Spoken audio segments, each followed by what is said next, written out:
तो क्या बताना चाहते परमात्मा कि यहाँ ना कोई रहा ना रहेगा और आप यहाँ स्थायी होने की चेष्टा करते हो। अब जैसे कोई अच्छा व्यक्ति, क्योंकि पुण्यात्मा जो पूर्व जन्म के संस्कारी होते हैं, जिनके कोई पिछले जन्म का तप होता है, वो राजा बनते हैं, राजपद को प्राप्त करते हैं। कुछ पिछले जन्म के भक्ति युक्त प्राणी होते हैं, वो वैसे ही समाज में कुछ महिमा प्राप्त करते हैं। कुछ एक सोशल वर्कर होकर समाज सेवी बनकर ऐसे ऐसे काम कर देते हैं जिनसे लोग उनको बहुत याद करते हैं, तो उनकी मूर्तियां बना करके यादगार बना देते हैं। जैसे कोई बहुत बड़ा व्यक्ति था, समाज में बहुत अच्छे काम करे, उसकी यादगार बना दी, जहां उसको उसकी एक मूर्ति बनाकर उसके ऊपर छतरी लगा दी। एक साल में वो व्यक्ति जिनके लिए उन्होंने जो कुछ भी किया था, एक वर्ष में उसके उस मूर्ति पर कपड़ा मार कर साफ सूफ करके माला डाल देंगे। और मनमाना वो व्यक्ति भक्ति ना करके, जिसकी मूर्ति पूजी जा रही है, जिसका वहाँ सत्कार हो रहा है, गुणगान गाए जा रहे हैं, वो मनमाने अपने पूर्व जन्म के कारण, संस्कार के कारण उसी जन्म में कौवा बन के और अपनी ही मूर्ति के ऊपर टट्टी कर रहा हो, तो के काम आई वो महिमा जो आज दुनिया उसके गुण गा रही है। तो यहाँ परमात्मा कहते हैं, मन तो सुख के सागर बसरे भाई, और ना ऐसा यश रे, इससे और अच्छा तेरी महिमा कुछ भी नहीं बनेगी।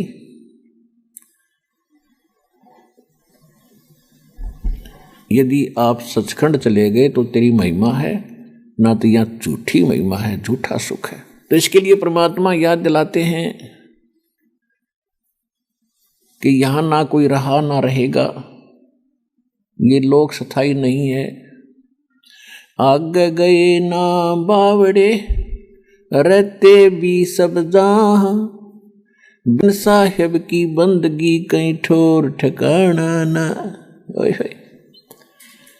अपनात्माओं, ये है सूक्ष्म वेद, गॉड गिवन स्पिरिचुअल नॉलेज। ये परमात्मा का दिया हुआ अध्यात्म ज्ञान है, इसको सूक्ष्म वेद कहते हैं। ये 5वां वेद है। 4 वेद आपने पढ़े हैं, आपने पढ़े नहीं, सुना है उनका नाम। और इन ऋषि महर्षियों ने वेदों को पढ़ा, इनका समझ में आया नहीं वेदों में लिखा क्या है। इन्होंने गीता जी पढ़ा, गीता जी का समझ में नहीं आया ये कहना क्या चाव है। इन्होंने पुराणों को भी पढ़ा, इनका पुराण भी समझ में ना आई हमारे धर्म गुरुओं के। ये वेद जो प्रचलित थे पहले, और श्रीमद् भगवद गीता और श्री पुराण 18, तो ये भी इस दास को परमात्मा ने समझाए, उस कबीर भगवान ने। इस दास ने फिर आप जी को उनका विश्लेषण यथार्थ करके दिया। तो इससे ये सिद्ध होता है कि आज तक हमें जो ज्ञान था वो बिल्कुल इनकम्प्लीट था। तो उस परमेश्वर ने आकर हमें बताया, ये 5वां वेद है, सूक्ष्म वेद।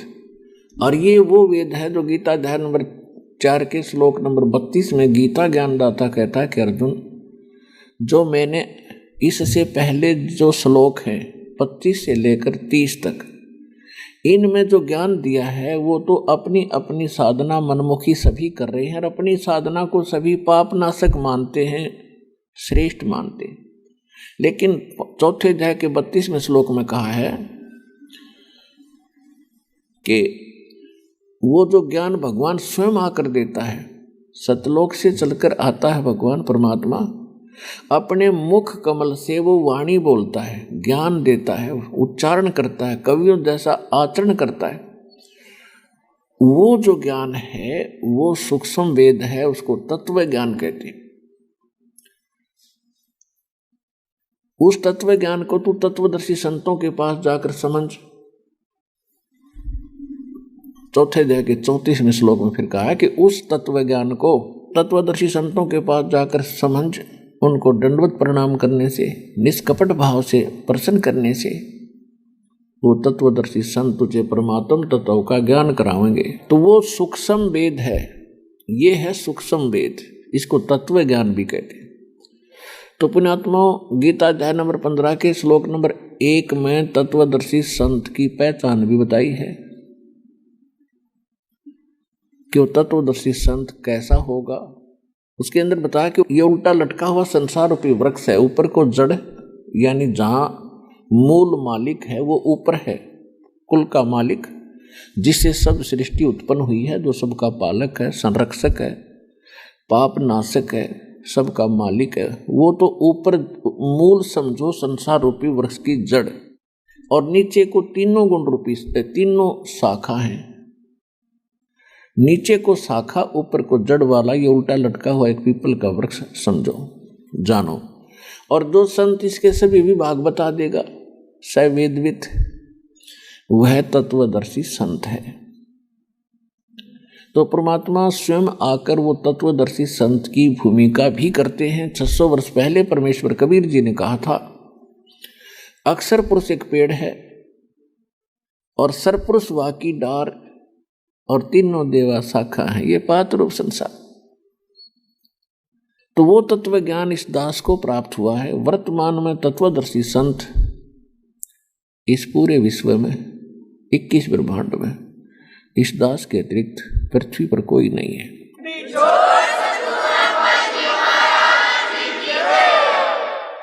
अब जो इन बातों को प्रथम बार सुनेगा वो भक्त तो ये सोचेगा कि भाई गुरु ये महाराज जी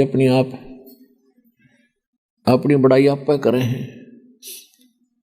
पुण्यात्माओं, कई बार ऐसा होता है जैसे 1000 के नोट के ऊपर लिखा होता है 1000 रुपये, और उस पर लिखा होता है मुझे प्राप्त करने वाले को 1000 रुपये दूंगा। तो उसने अपनी महिमा अब तक करनी पड़ी ताकि विश्वास हो कि 1000 का नोट है, इससे यह बेनिफिट होगा। तो इसी प्रकार परमात्मा ने भी स्वयं आकर बताया था, हम ही अलग अला हैं, कुतुब गोश और पीर, गरीबदास खालिक धनी, हमारा नाम कबीर। परमेश्वर ने 600 वर्ष पहले आकर बताया था कि मैं ही सारी सृष्टि का मालिक हूं और मैं सबका स्वामी हूं और मैं ऊपर सतलोक में रहता हूं। इसी प्रकार इस दास को बताना पड़ रहा है ताकि आप किसी के भ्रमित ना हो जाओ कि इस विषय में कोई भी तत्वदर्शी संत नहीं है वर्तमान में।